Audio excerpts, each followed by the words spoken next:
I never thought I'd be the one to orchestrate a takedown, but when Karen, that shrill-voiced a tyrant from down the block, ditched her own 2-year-old in the middle of Rusty Nail Saloon to chase some poor barista over a latte offense, I snapped.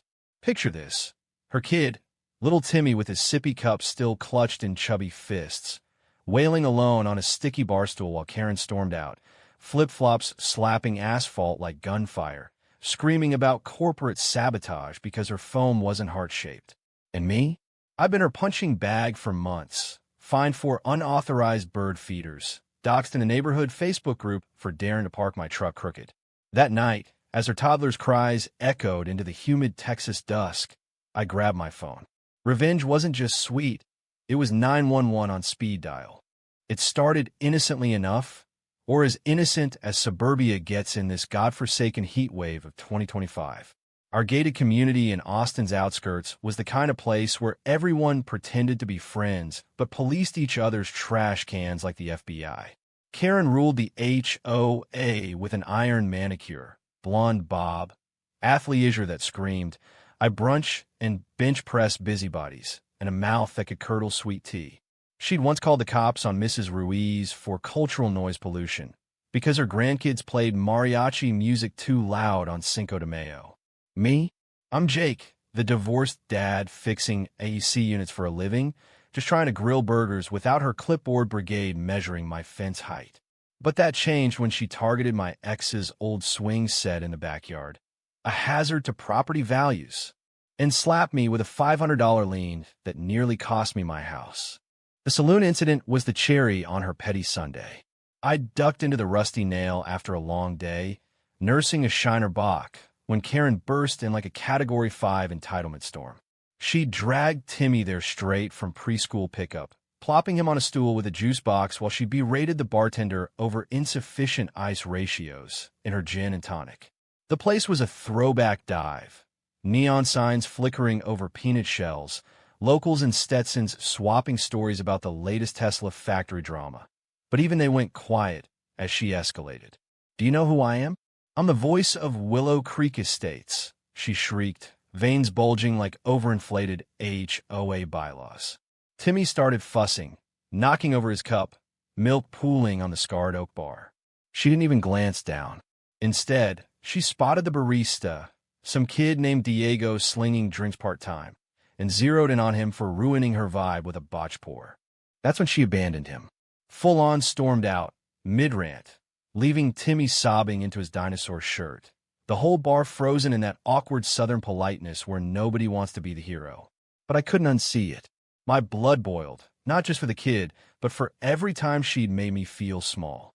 I scooped Timmy up, murmuring, Hey, buddy, Uncle Jake's got cartoons on his phone, and texted the group chat I'd secretly built, the Anti-Karen Alliance, a ragtag vigil of 6 neighbors she'd screwed over. Mrs. Ruiz, the veteran with the mariachi grandkids, Big Mike, the mechanic she'd fined for his tacky Harley, even quiet old Mr. Patel, whose Diwali lights she'd deemed fire hazards. We joked about it before, petitions, passive-aggressive signs, but this was war. We moved like a well-oiled militia, straight out of a binge watch of those true crime pods everyone in Texas devours. I stayed with Timmy, feeding him fries while filming Karen's SUV peeling out toward the strip mall, her bumper sticker screaming, HOA president, keeping it classy. Mike tailed her in his truck, live-streaming to our chat as she cornered poor Diego behind the coffee counter, jabbing a French manicured finger in his face over nothing. You're deporting my relaxation, she howled, loud enough for the Whole Foods crowd to gawk. Ruiz called CPS anonymously from a burner app, detailing the abandonment with timestamps. Patel hacked the community ring cams. Nothing illegal, just neighborly sharing, and pulled footage of Karen's daily inspections that doubled as harassment. By the time sirens wailed, we'd flooded the local next door with evidence. Videos, witness statements, even a GoFundMe for Timmy's therapy fund. Cops swarmed the coffee shop like ants on spilled syrup. Karen's face when they cuffed her, mascara rivers carving canyons down her cheeks, was pure, unfiltered schadenfreude. This is a misunderstanding. I'm a pillar, she wailed, but the body cam footage caught every entitled syllable. Child endangerment, public disturbance, and boom, extortion charges from all those bogus HOA fines we documented. The Saloon regulars testified. The barista pressed assault. Willow Creek erupted. Petitions flew. Her presidency dissolved overnight. Neighbors who'd kissed her ring now spitting fire in comment sections. Karen's fall, from Coven Queen to county lockup, trended on our suburbs Reddit. But here's the bitter twist that keeps me up at night, staring at my ceiling fan's lazy spin. Timmy? He's with his dad now. Some deadbeat Karen divorced last year. Bouncing between motels while she rots in pre-trial house arrest, ankle monitor clanking like Karma's handcuffs. I visit the kid sometimes, slipping him ice cream, but his eyes, those wide, trusting eyes, haunt me.